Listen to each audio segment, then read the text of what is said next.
Hi అండి, welcome to my channel. మనం ఇంటర్మీడియట్కి సంబంధించి relations and functions second chapter first ఇయర్లో సెకండ్ చాప్టర్ ఎక్సర్సైజ్ 2D చెప్పుకుంటున్నాం కదా. ఆల్రెడీ రోమన్ నెంబర్ 1 చెప్పుకున్నాం. ఈ వీడియోలో రోమన్ నెంబర్ 2, రోమన్ నెంబర్ 3లో ఉన్న సమ్స్ ఎక్స్ప్లెయిన్ చేస్తాను. ఇది కంప్లీట్ ఎన్సీఈఆర్టీ ప్యాటర్న్లో ఉన్న సిలబస్ మాత్రమే కదా, ఎందుకంటే ఏపీ ప్యాటర్న్ అంతా కూడా ఎన్సీఈఆర్టీ ప్యాటర్న్లో మార్చుకున్నారు కాబట్టి ఎన్సీఈఆర్టీ ప్యాటర్న్ వాళ్ళకి ఆంధ్రప్రదేశ్ స్టేట్ సిలబస్ చదువుతున్న ఇంటర్మీడియట్ విద్యార్థులకు ఈ సిలబస్ యూజ్ అవుతుంది. ఈ వీడియోని ఎవరైనా కొత్తగా చూస్తుంటే కనుక వీడియోని లైక్ చేసి ఛానల్ని సబ్స్క్రైబ్ చేసి మీ ఫ్రెండ్స్ అండ్ ఫ్యామిలీకి షేర్ చేయండి. మనం వాట్సాప్ ఛానల్ కూడా క్రియేట్ చేసుకున్నామండి. వాట్సాప్ ఛానల్లో వీడియోస్ ఏమైనా పెట్టినా లేకపోతే ఎనీ అప్డేట్స్ ఉన్నా కూడా అందులో అప్లోడ్ చేయడం జరుగుతుంది. కాబట్టి ఎవరైనా జాయిన్ అవ్వకపోతే కనుక డిస్క్రిప్షన్లో లింక్ ఉంది, క్లిక్ చేసి జాయిన్ అవ్వండి. సరే, ఇది ఎక్సర్సైజ్ 2Dలో సెకండ్ పార్ట్ కదా. సో సెకండ్ పార్ట్లో సెకండ్ రోమన్లో ఫస్ట్ సమ్ చూడండి. The relation f is defined by అని చెప్పేసి ఎఫ్ ఆఫ్ ఎక్స్ అని రిలేషన్ ఇచ్చాడు. అలాగే the g is defined by అని చెప్పేసి జీ ఆఫ్ ఎక్స్ అని సమ్ రిలేషన్ ఇచ్చాడు. అయితే ఏం చేయమన్నాడు, show that f is a function, g is not a function అని చెప్పేసి ప్రూవ్ చేయాలి. సో చూడండి, మనకి ఎక్స్ అనేది ఎఫ్ ఆఫ్ ఎక్స్ అనేది ఒక కండిషన్ ఇచ్చాడు కదా, అదే రాసుకున్నాం. దీని నుంచి ఎక్స్ వాల్యూ, ఈ చివరి వాల్యూస్ ఉన్నాయి కదా, X less than or equals to అని చెప్పేసి ఇక్కడ ఉంది. X greater than or equals to 3 ఉంది, X less than or equals to 3 ఉంది. సో కామన్ గా 3 అనే వాల్యూ ఉంది కాబట్టి 3 అనే వాల్యూస్ తీసుకుందాం. ఎక్స్ ఈక్వల్స్ టు తీసుకుంటే ఎఫ్ ఆఫ్ ఎక్స్ అనేది ఫస్ట్ ఎక్స్ స్క్వేర్ కదా, ఎక్స్ వాల్యూ ఎంత తీసుకున్నాం 3 కదా, సో 3 స్క్వేర్ ఈక్వల్స్ టు 9. అలాగే నెక్స్ట్ చూడండి, దీంట్లో కూడా 3 తీసుకున్నాం కదా సేమ్ వాల్యూస్ అని. సో 3 ఇంటూ 3x కదా, 3 ఇంటూ 3 9.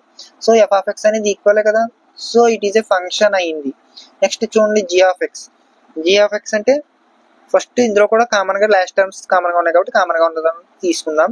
2 స్క్వేర్ అంటే 4, నెక్స్ట్ 3 ఇంటూ 2 6. ఈ రెండు ఈక్వల్ గా వచ్చాయో రాలేదు కదా, so it is not a function. So F అనేది ఫంక్షన్ అవుతుంది, జీ అనేది ఫంక్షన్ అవ్వట్లేదు. ఇది రాసామండి. నెక్స్ట్ సమ్ చూడండి, క్వశ్చన్ చూడండి, మనకి ఏమి ఇచ్చాడు. Let F G from R to R అన్నాడు. be defined respectively by f of x అంటే f of x equals to అని చెప్పేసి x plus 1 అన్నాడు, g of x equals to 2x minus 3 అన్నాడు. అయితే ఏమన్నాడు, find f plus g, f minus g and f by g అన్నాడు.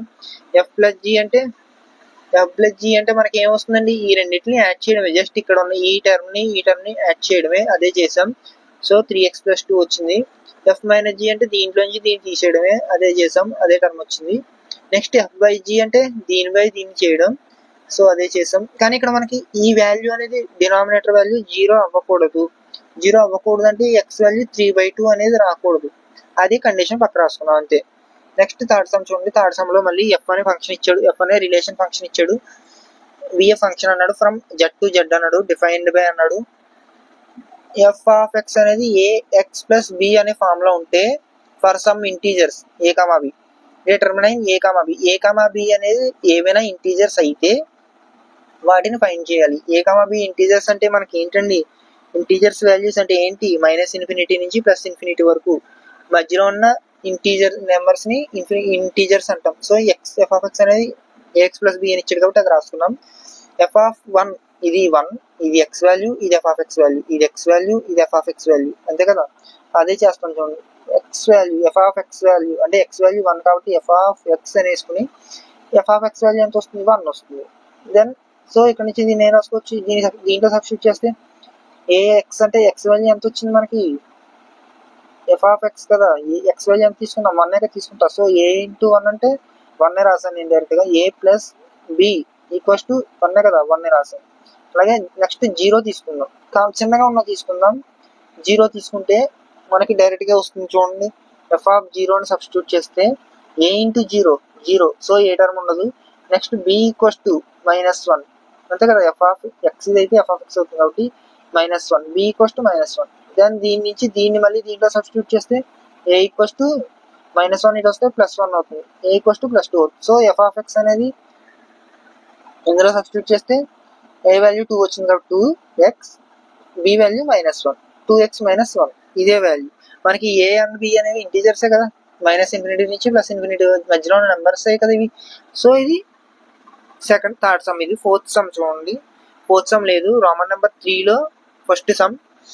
Roman number 3లో first sum ఏమి ఇచ్చాడు, ఫంక్షన్ ఎఫ్ ని ఇచ్చాడు, ఎఫ్ లో ఆర్డర్ పేర్స్ ఉన్నాయి, అలాగే జీ అనే ఫంక్షన్ లో కూడా ఇచ్చాడు, అందులో కూడా ఆర్డర్ పేర్స్ ఉన్నాయి. Then find f plus g, remaining conditions ఇచ్చాడు, 6 కండిషన్స్. మీరు చేసుకోండి, నేను ఎన్ని చేశాను అవి మాత్రం ఎక్స్ప్లెయిన్ చేస్తాను. ఫస్ట్ టర్మ్ చూడండి, మనకు కామన్ గా ఉన్న టర్మ్స్, ఫస్ట్ టర్మ్ కామన్ గా ఏదైతే ఉందో బోత్ సెట్స్ లోను వాటిని మాత్రమే తీసుకోవాలి, లేకపోతే చేయలేం. 4 అనేది ఇక్కడ ఈక్వల్ గా ఉంది కదా, సో ఈ టర్మ్ ని యూస్ చేసి చేద్దాం. ఎఫ్ ఆఫ్ 4 అంటే ఇది ఎక్స్, ఇది ఎఫ్ ఆఫ్ ఎక్స్, ఇది ఎక్స్, ఇది f of x, f of x ఇది తెలుసు కదా. So f of x value, x value కదా ఇది, ఎఫ్ ఆఫ్ ఎక్స్ అంటే ఎక్స్ వాల్యూ 4 కాబట్టి f of 4 equals to 5. Then ఇక్కడ కూడా అంతే, జీ ఆఫ్ 4 ఈక్వల్స్ టు -4. దీని నుంచి చూడండి మనం ఏం ఫైండ్ చేయాలి, ఎఫ్ ప్లస్ జీ చేయాలి కదా. సో 4 అనేది కామన్ టర్మ్ కాబట్టి ఫస్ట్ టర్మ్ కామన్ గా ఉంటుంది కాబట్టి 4 అలా రాసుకుందాం. 5 - 4 అంటే 4, -1 అనేది దీని ఆన్సర్ అవుతుంది. నెక్స్ట్ సెకండ్ సమ్ మీరు చేయండి, సిమిలర్ గానే ఉంటుంది. మైనస్ చేయాలి, ఇక్కడ ప్లస్ చేసాం కదా, ఇక్కడ మైనస్ చేస్తుంది, ప్లస్ అవుతుంది, 9 అవుతుంది అప్పుడు ఆన్సర్. సెకండ్ సమ్ మీరు చేసుకోండి. థర్డ్ సమ్ చూడండి, 2f + 4g. ఎఫ్ ఆఫ్ అంటే 4, మళ్ళీ సేమ్ ఈక్వల్ గా ఉన్న టర్మ్స్ కి తీసుకుంటాం.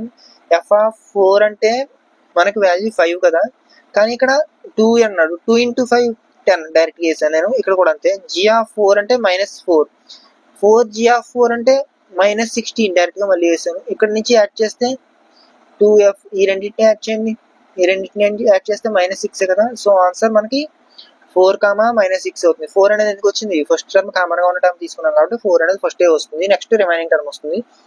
ఎఫ్ ప్లస్ 4 అంటే దీన్ని మళ్ళీ ఈక్వల్ గా ఉన్న టర్మ్స్ అన్నింటికి ప్రతి టర్మ్ కి దీంట్లో సెకండ్ టర్మ్ 4 యాడ్ చేయాలి, దీంట్లో సెకండ్ టర్మ్ 4 యాడ్ చేయాలి, దీనికి 4 యాడ్ చేయాలి, యాడ్ చేసి రాస్తాం, అది రాస్తాం. ఎఫ్ ఆఫ్ జీ, ఎఫ్ జీకి మీరు చేయండి, ఎఫ్ బై జీకి మళ్ళీ నేను చెప్తాను. ఫస్ట్ టర్మ్ కామన్ గా ఉన్న టర్మ్ 4 ని తీసుకుందాం, నెక్స్ట్ ఎఫ్ బై జీ అన్నాడు కాబట్టి 5/4, 5/-4 అంటే 5/-4 అంటే -5/4 ఇదే కదా. సో ఇది నెక్స్ట్ థర్డ్ రోమన్ లో సెకండ్ సమ్, ఇందులో కూడా సేమ్ ఉంటాయి, మీరే చేయండి, నేను కొన్ని జస్ట్ 2-3 చెప్తాను. చూడండి క్వశ్చన్ చూడండి, if f and g are real valued function defined by f of x equals to 2x - 1, g of x equals to x², అయితే దెన్ ఫైండ్ అని ఈ కండిషన్ ఫైండ్ చేయాలి. నేను కొన్ని రాసి చేశాను కదా, అవి ఎక్స్ప్లెయిన్ చేస్తాను చూడండి.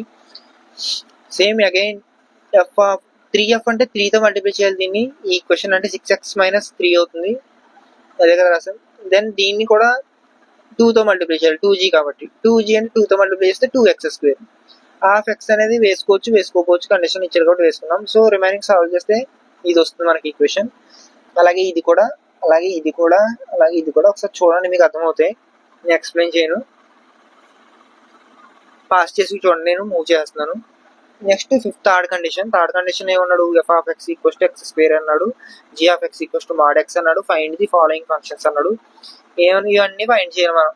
రిమైనింగ్ కండిషన్ ఒకటి ఇచ్చాడు, మీకు ఒకటి గమనించండి, ఎందుకంటే ఇక్కడ mod x అని ఇచ్చాడు. mod x అని అంటే అది కండిషన్ లోకి వచ్చేసరికి x వాల్యూ ప్లస్ అవ్వచ్చు, మైనస్ అవ్వచ్చు. సో 2 కండిషన్స్ తీసుకుంటాం, దీనికి మళ్ళీ అగైన్ 4 కండిషన్స్ ఉంటాయి, నేను ఇక్కడ ఒకటే కండిషన్ చేశాను. ప్రతి కండిషన్ కి మీరు ఇలా తీసుకుని +x కోసారి -x కోసారి తీసుకోవాలి. కండిషన్ మటుకు x > 0 అయితే ప్లస్ అవుతుంది, x < 0 అయితే మైనస్ అవుతుంది x వాల్యూ. ఇది కూడా మీరు ఒకసారి చూడండి, చూస్ చేసుకోండి. నెక్స్ట్ ఫోర్త్ సమ్ కూడా మళ్ళీ ఎఫ్ ఆఫ్ ఎక్స్ అనే కండిషన్ ఫంక్షన్ కి ఎఫ్ ఆఫ్ ఎక్స్ అని డిఫైన్ చేశాడు, డిఫైన్ చేసి దెన్ ఫైండ్ ది వాల్యూస్ అని చెప్పేసి ఎగ్జిస్ట్ అన్నాడు, F of 4 to F of 2.5 అని చెప్పేసి సమ్ వాల్యూస్ ఇచ్చాడు. ఇవన్నీ కూడాను వీటిలో కూడా ఈ వాల్యూస్ 4 వాల్యూ ఎక్కడ ఉంటుంది మనకి, 3 కన్నా పెద్దదే కదా, లెస్ దానే కదా. సో ఎక్స్ వాల్యూ ఇక్కడ ఉంటుంది కాబట్టి 4 ని ఇందులో సబ్స్టిట్యూట్ చేస్తే మనకు వాల్యూ వస్తుంది 2.5 ఎక్కడైనా ఉందా ఇచ్చిన కండిషన్ లో, లేదు, ఎందుకంటే ఇది -2 నుంచి +2 మధ్యలో ఉంటుంది, ఇది 3 కన్నా పెద్దగా ఉంటుంది, ఇది -3 కన్నా పెద్దగా ఉంటుంది, అంతేగాని ఇది 2.5 ఎక్కడైనా ఉందా, లేదు కదా. సో ఇది నాట్ ఎగ్జిస్ట్ అవుతుంది 2.5 అనేది. ఎఫ్ ఆఫ్ -2 అంటే సెకండ్ కండిషన్ కదా, -2 డైరెక్ట్ గానే కనబడుతుంది, ఇందులో సబ్స్టిట్యూట్ చేస్తాం. అలాగే F of -4, F of 0, F of -7, F of 1, F of 9 మీరు చేయండి. Next fifth